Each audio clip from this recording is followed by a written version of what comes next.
Hi friends, welcome to Radha Manohari vlogs. మీకు ఈరోజు హైదరాబాద్లో ఉన్న ఒక పవర్ఫుల్ స్వయంభూ వెంకటేశ్వర స్వామి టెంపుల్ చూపించబోతున్నాను. ఈ టెంపుల్ వచ్చేసి మెహదీపట్నంకి దగ్గరలో ఉన్న విజయనగర్ కాలనీలో ఉంది.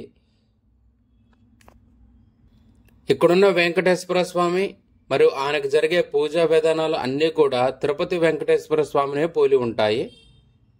చాలా పవర్ఫుల్ ఆలయం ఇది. ఈ స్వామివారికి 7 శనివారాలు వ్రతం చేస్తే మనకు అనుకున్న ధర్మబద్ధమైన కోరికలు నెరవేరుతాయంట. ఇంకొక విశేషం ఏంటంటే, ఈ గిరి చుట్టూ 11 ప్రదక్షిణాలు తిరిగి శనివారం రోజు స్వామివారికి ముడుపు కట్టుకుంటే కూడా మన మనసులో అనుకున్న ధర్మబద్ధమైన కోరికలు నెరవేరుతాయంట.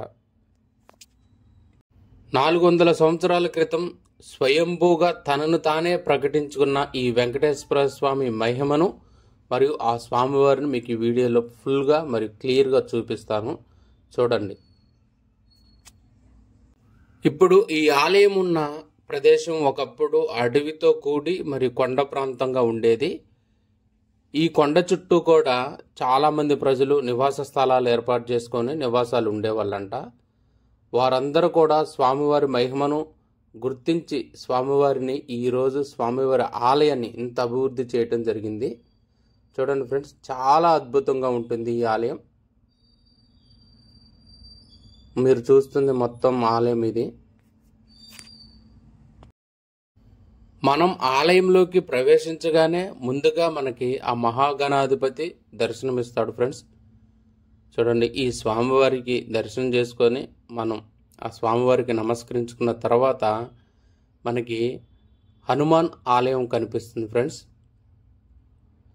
ప్రతి మంగళవారం, ప్రతి శనివారం ఈ హనుమాన్ ఆలయంలో స్వామివారికి విశేష అభిషేక అర్చనలు, పూజా కార్యక్రమాలను ఆలయం వారు నిర్వహించడం జరుగుతుంది. ఇక్కడున్న ఈ స్వామివారిని దర్శించి హనుమ సేవ చేసుకోవటం వల్ల మనకి ఎలాంటి అనారోగ్య సమస్యలున్నా సరే తొలగిపోతాయంట. మీరు ఇప్పుడు చూస్తుందే ఆంజనేయ స్వామి. కరెక్ట్గా చూడండి ఫ్రెండ్స్, హనుమాన్ పాదాల దగ్గర ఎండ పడుతుంది చూసారు, మీరు గమనించే ఉంటారు కదా. ఎగ్జాక్ట్గా హనుమాన్కి ఎదురుగా మీరు ఇప్పుడు చూస్తున్నారు కదా, ఆ సూర్యుని యొక్క కిరణాలు హనుమ పాదాలని తాకి హనుమను తాకుతున్నాయి. చూడండి ఫ్రెండ్స్, ఇది నార్మల్గా జరిగే ప్రాసెస్ ఏనంట. డైలీ రెగ్యులర్గా ఇది జరుగుతుందంట ఈ ఆలయంలో. అది కావాలని కూడా కట్టడం లేదు, అదంతటికి అదే జరుగుతుంది.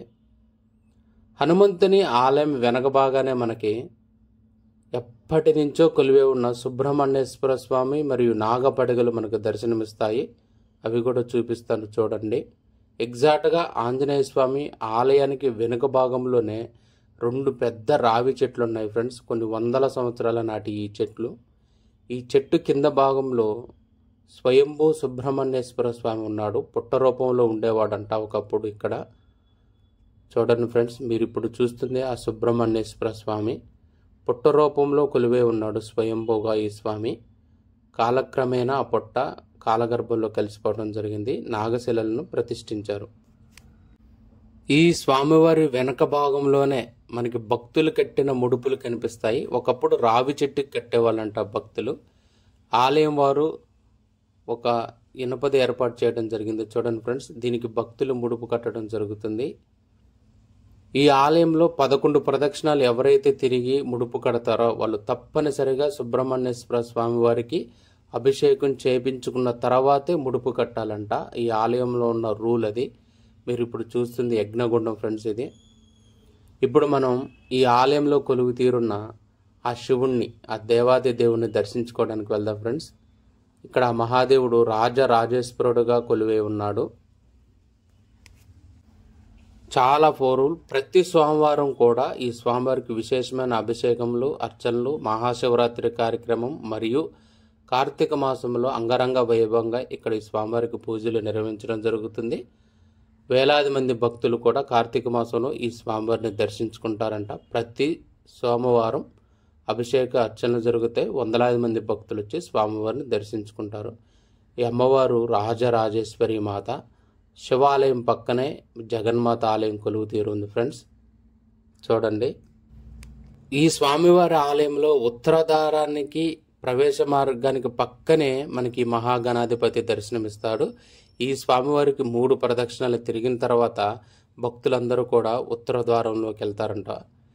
365 రోజులు ఈ ఉత్తర ద్వారం తెరిచి ఉంటుంది ఫ్రెండ్స్. ప్రపంచంలో ఏ స్వయంభూ క్షేత్రంలో కూడా ఇలా ఉండదు. మనం ఈ ఉత్తర ద్వారంలోకి ఎంటర్ అయిన వెంటనే ఆ స్వామివారి దర్శనం కలుగుతుంది ఫ్రెండ్స్. చూడండి, ఒక కొండ గుహలో స్వామివారు కొలువు తీరు ఉండటం జరిగింది. చూడండి ఫ్రెండ్స్, వెంటనే ఆ తలుపమ్మటే స్వామివారు ఉన్నాడు. ఉత్తర ద్వార దర్శనానంతరం ఆ కలియుగ ప్రత్యక్ష దైవము ఆ వెంకటేశ్వర స్వామికి ఇంకొక మార్గంలో స్వామివారిని దర్శించుకుంటారు కదా, ఆ మార్గాన్ని కూడా మీకు చూపిస్తాను. చూడండి, ఇప్పుడు మనం ప్రవేశించేది ఆ మార్గంలోనే.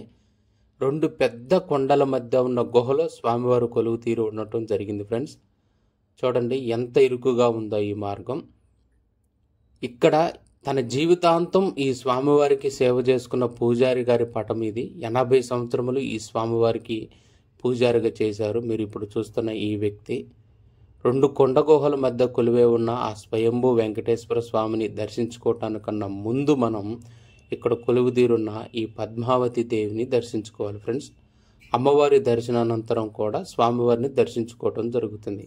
ప్రతి శనివారం, ప్రతి శుక్రవారం కూడా వందలాది మంది భక్తులు వచ్చి ఈ కొండ గుహలో ఉన్న ఈ ఇరుకైన మార్గంలో ఉన్న స్వామివారిని ఎలాంటి ఇబ్బంది కలగకుండా భక్తులు దర్శించుకుంటారు. అది స్వామివారి మహిమగా భక్తులు స్వామివారిని మనసులో స్మరించుకుంటూ ఉంటారు ఫ్రెండ్స్. స్వామివారికి ఎదురుగానే మనకి కామధేనువు కనిపిస్తుంది ఫ్రెండ్స్. సకల దేవతా స్వరూపం ఆవు, గోమాత.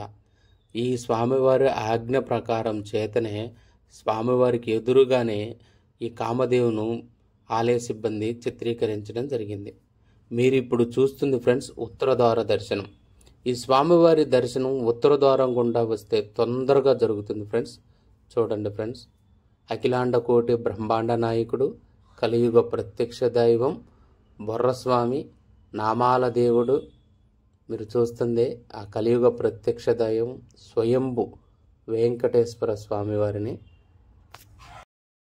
ఇక్కడున్న ఈ స్వామివారికి జరిగే పూజలన్నీ కూడా తిరుపతి వెంకటేశ్వర స్వామివారిని జరిగే పూజల లాగే ఉంటాయి ఫ్రెండ్స్. ప్రతి గురువారం స్వామివారి నిజరూప దర్శనం ఉంటుంది. అలాగే శుక్రవారం స్వామివారికి అభిషేకం చేస్తూ ఉంటారు ఫ్రెండ్స్. ఈ స్వామివారి యొక్క ఆవిర్భావ ఘట్టాన్ని మనం 3 ముక్కల్లో తెలుసుకుందాం ఫ్రెండ్స్. 400 సంవత్సరాల క్రితం ఈ కొండ ప్రాంతం ఇదంతా కూడా. అయితే కొంతమంది జనం ఈ కొండ చుట్టూ నివసించే వాళ్ళంట. ఒక వ్యక్తి ఇంటిలో అర్ధరాత్రి పూట ఒక దొంగ ప్రవేశించి వస్తువులను దోచుకుంటున్నాడు. ఆ యజమానికి మేలుకో వచ్చి ఎవరు నువ్వు అని ప్రశ్నించగా భయంతో ఆ దొంగ పరిగెత్తాడు. ఆ దొంగను వెంబడిస్తూ యజమాని కూడా పరిగెత్తడం జరిగింది. ఆ దొంగ పరిగెత్తి ఈ కొండ గుహలోకి వచ్చి దాక్కున్నాడు. ఆ యజమాని ఈ కొండ గుహలో ఎంతసేపు ఎతికినా కానీ దొంగ అతనికి కనిపించలేదు. నిరాశ చెందిన యజమాని తిరిగి తన ఇంటికి వెళ్ళాడు. తిరిగి తన ఇంటికి వెళ్ళి చూసుకుంటే తన ఇంట్లో ఉన్న వస్తువులన్నీ కూడా ఎక్కడివి అక్కడే ఉన్నాయి. ఏదో అనుమానం వచ్చిన యజమాని తిరిగి ఈ కొండ గుహలోకి వచ్చి చూస్తే ఇక్కడ 3.5 అడుగుల ఎత్తులో స్వయంభూ వెంకటేశ్వర స్వామి విగ్రహం అతనికి కనిపించింది. అప్పటి నుండి కూడా భక్తుల పూజలు అందుకుంటున్నాడు ఈ కలియుగ ప్రత్యక్ష దైవం వెంకటేశ్వర స్వామి వారు. 7 శనివారాల పాటు ఈ స్వామివారిని దర్శించుకోవటం చాలా మంచి ఫలితాలను ఇస్తుందంట. ఇంకొక విశేషం ఏంటంటే ఈ ఆలయం చుట్టూ కూడా 11 ప్రదక్షిణాలు తిరిగి స్వామివారిని మనస్ఫూర్తిగా స్మరించుకొని ధర్మబద్ధమైన కోరికను స్వామివారికి విన్నవించుకొని ముడుపు కట్టుకుంటే తప్పనిసరిగా ఆ కోరిక నెరవేరు తీరుతుందంట. అనేక రాజకీయ ప్రముఖులు, వ్యాపారవేత్తలు, పీఠాధిపతులు కూడా వచ్చి ఈ స్వామివారిని దర్శించుకోవటం జరిగింది. చిన్నజీఆర్ స్వామివారు కూడా వచ్చి ఈ స్వామివారిని దర్శించుకోవటం జరిగింది ఫ్రెండ్స్.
సరే సరే పంపిస్తున్నా సరే.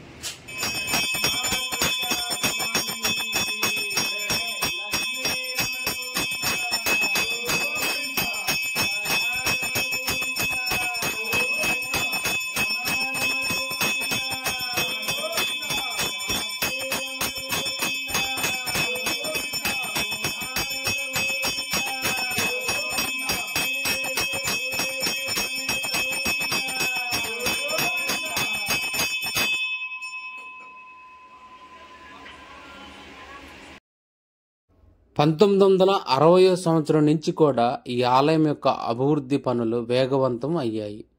మీరు ఇప్పుడు చూస్తుంది ఆలయ శిఖరాన్ని, ఆ విమాన వెంకటేశ్వర స్వామివారిని.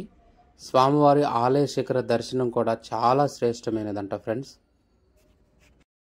ఈ ఆలయంలో ప్రధానంగా 8 ఉపాలయాలు కూడా కొలువై ఉన్నాయి ఫ్రెండ్స్. వాటిని కూడా మీకు చూపిస్తాను చూడండి. మీరు ఇప్పుడు చూస్తుంది సాయిబాబా వారి మందిరం, సాయిబాబా వారి పాదుకలు.